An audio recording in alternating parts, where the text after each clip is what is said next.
Bonjour, c'est Pastore. Nous nous retrouvons pour une petite étude biblique, les Actes des Apôtres, c'est-à-dire l'histoire du début de l'Église, chapitre 10, versets 34 à 48. Alors Pierre ouvrit la bouche et dit : « En vérité, je le comprends, pour Dieu, il n'y a pas de considération de personne. Mais en toute nation, celui qui le craint et qui pratique la justice, lui est agréable. Il a envoyé la parole aux fils d'Israël en leur annonçant la bonne nouvelle de la paix par Jésus-Christ. C'est lui le Seigneur de tous. Vous savez ce qui est arrivé dans toute la Judée, après avoir commencé en Galilée, à la suite du baptême que Jean a prêché. Comment Dieu a oint d'Esprit Saint et de puissance Jésus de Nazareth, qui allait de lieu en lieu en faisant le bien et en guérissant tous ceux qui étaient sous l'oppression du diable, car Dieu était avec lui. Nous sommes témoins de tout ce qu'il a fait dans le pays des Juifs et à Jérusalem. Ils l'ont fait mourir en le pendant au bois.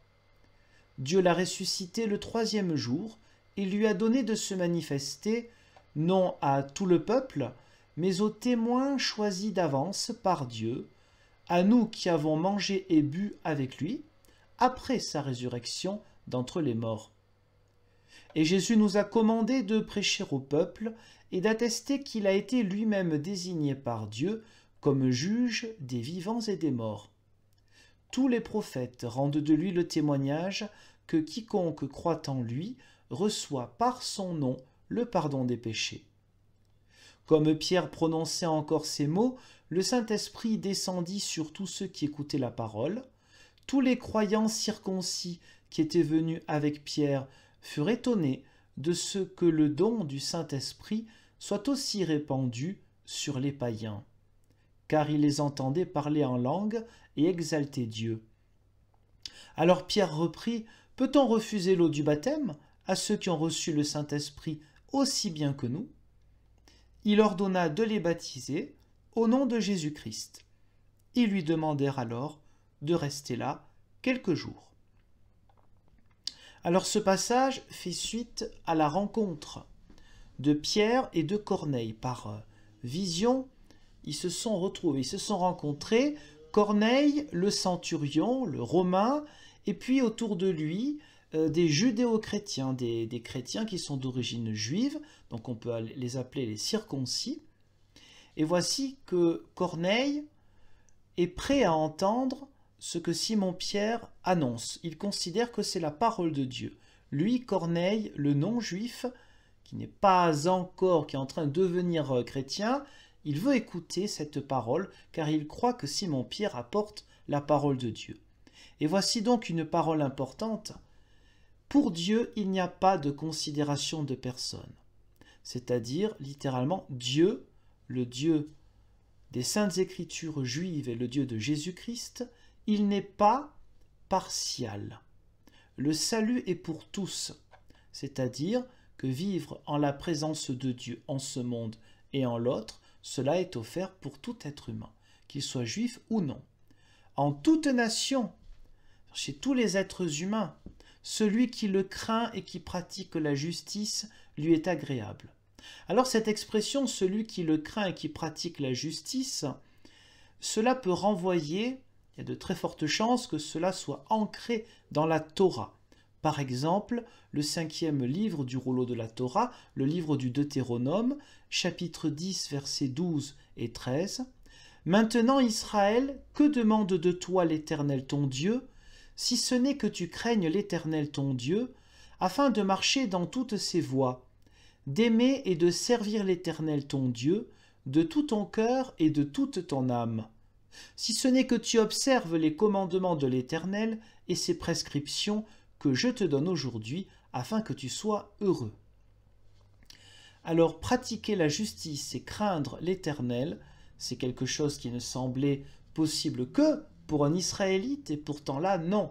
La preuve, la réalité, c'est que Corneille, qui n'est pas juif, lui aussi, il craint l'Éternel.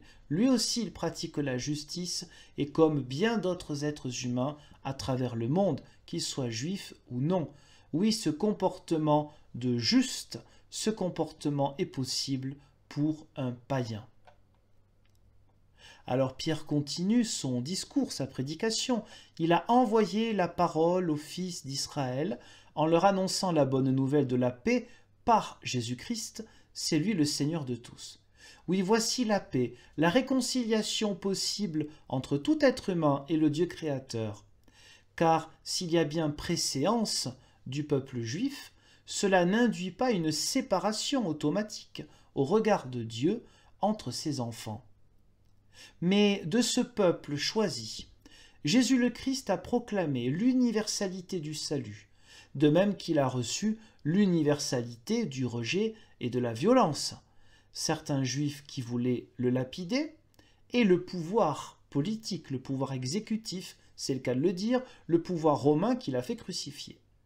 Universalité aussi de cet écriteau qui était sur la croix, avec 3 langues, en hébreu, en grec et en latin, Jésus-Christ, roi des Juifs, pour se moquer de lui.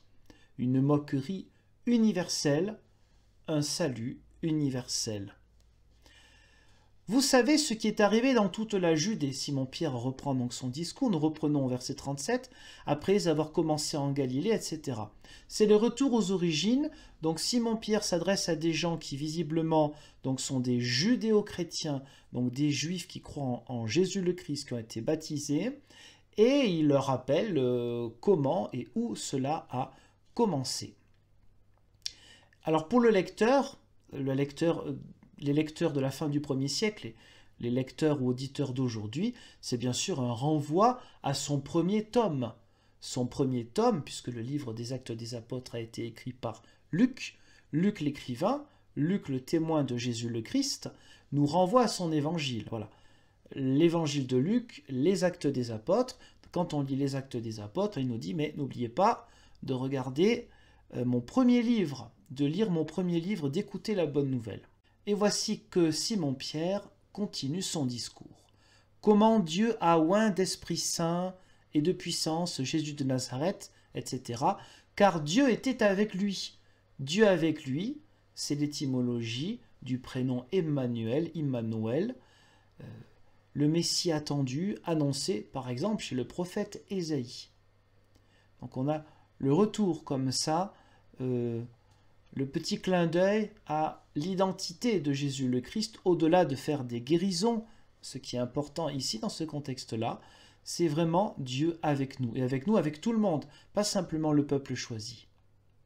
Oui, nous sommes témoins de tout ce qu'il a fait dans le pays des Juifs et à Jérusalem. Ils l'ont fait mourir en le pendant au bois. Et oui, quel scandale, être pendu sur un bois. Cela reprend ce qui était dit, ce qui était écrit dans la Torah, toujours dans le livre du Deutéronome, donc le 5e livre du rouleau de la Torah, chapitre 21, versets 22 et 23.